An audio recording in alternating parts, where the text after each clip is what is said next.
Assalamualaikum warahmatullahi wabarakatuh. Sebelumnya perkenalkan, nama saya Nurul Husna dengan NIM 246.018.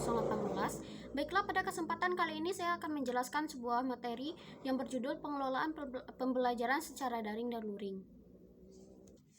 Sugionto menjelaskan bahwasanya pengelolaan pembelajaran adalah suatu cara yang digunakan untuk mengelola kondisi atau situasi pada proses pembelajaran. Kondisi pembelajaran yang kondusif merupakan syarat yang mutlak untuk terselenggaranya suatu proses pembelajaran.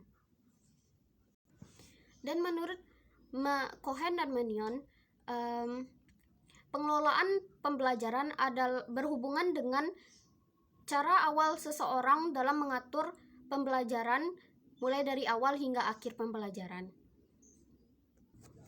Pengelolaan pembelajaran adalah suatu cara guru untuk mengontrol dan mengelola aktivitas yang ada di dalam kelas.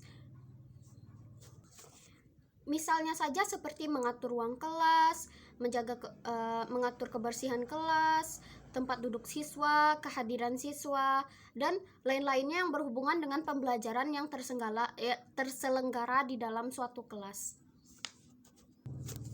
Baiklah, selanjutnya kita akan membahas tentang pembelajaran daring dan luring.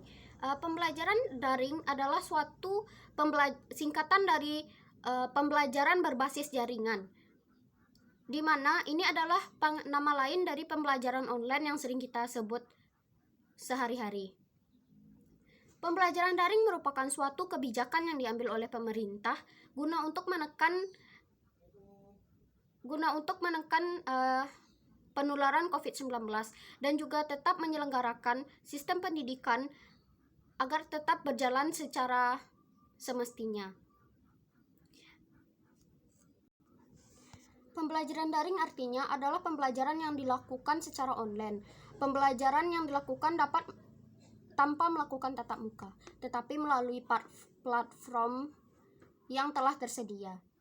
Secara bentuk materi pembelajaran didistribusikan secara online. Komunikasi juga dilakukan secara online, dan tes juga dilakukan secara online.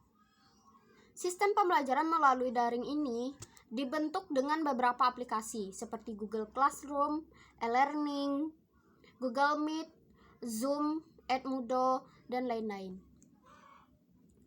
Itu salah satu pembelajaran yang kami sarankan agar ada interaksi antar guru dan murid, di mana catatannya tak ada hambatan di gawai atau handphone, laptop, internet, jaringan, pulsa, dan lain-lain.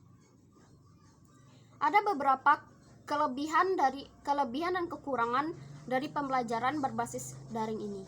Yang pertama, saya akan menyebutkan kelebihan dari pembelajaran berbasis daring ini. Kelebihannya diantaranya, metode daring merupakan media komunikasi yang efektif, cepat, dan kredibel untuk menyampaikan materi pembelajaran. Yang kedua, jumlah peserta didik tidak terbatas. Yang ketiga, peserta memperoleh visualisasi yang tetap lebih lengkap. Yang keempat, bisa dilakukan di mana saja. Yang kelima, membangun komunitas. Anak dapat belajar saling tukar informasi satu dengan yang lainnya.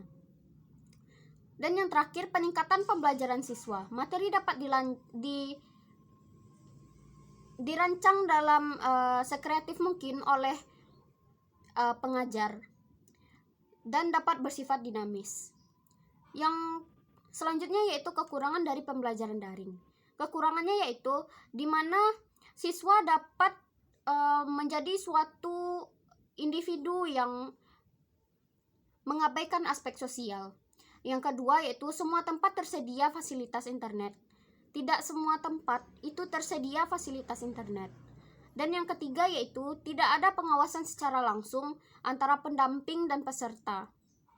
Yang keempat yaitu kurangnya penguasaan alat elektronik itu akan sangat mengganggu prosesnya pembelajaran, sehingga proses pembelajaran akan terhambat. Menurut Sudirman Siahaan tahun 2004 dalam Edi Sunanta 2009, setidaknya ada 3 fungsi pembelajaran daring terhadap kegiatan pembelajaran di dalam kelas. Yang pertama sebagai suplemen tambahan, yang kedua sebagai komplemen atau pelengkap, yang ketiga yaitu sebagai pengganti. Kelebihan pembelajaran daring sesuai dengan pendapat Wirawan yang menyatakan e-learning terdiri dari dua macam, yaitu perangkat lunak, komputer, dan aplikasi berbasis web. Selanjutnya saya akan membahas tentang pembelajaran luring.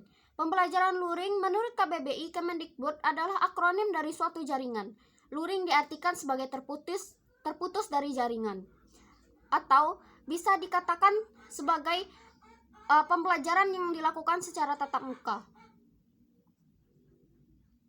yang tentu saja harus mendahulukan protokol kesehatan, mulai dari menggunakan masker, mencuci tangan, atau selalu membawa hand sanitizer. Hal-hal tersebut harus disampaikan kepada siswa atau mahasiswa.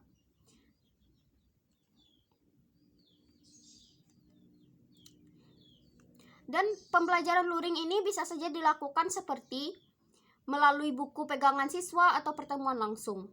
Adapun jenis kegiatan luring ini menonton pembelajaran lewat TV sebagai pembelajaran. Siswa mengumpulkan karyanya berupa dokumen karena kegiatan luring tidak menggunakan jaringan internet dan komputer, melainkan media lain.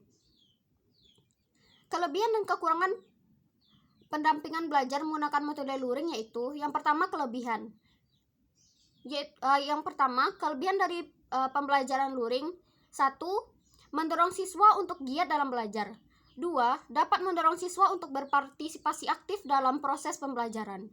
Ketiga, membangun komunikasi yang baik antara pengajar dan siswa. Terus yang selanjutnya yaitu kekurangan dari pembelajaran luring.